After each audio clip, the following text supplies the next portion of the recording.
ঢাক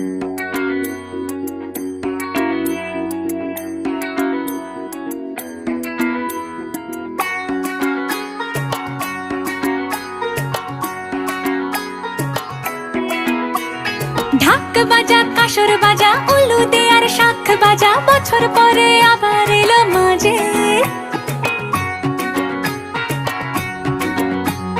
পুজো পুজো গন্ধ নিয়ে, নতুন গানের ছন্দ নিয়ে, শারদ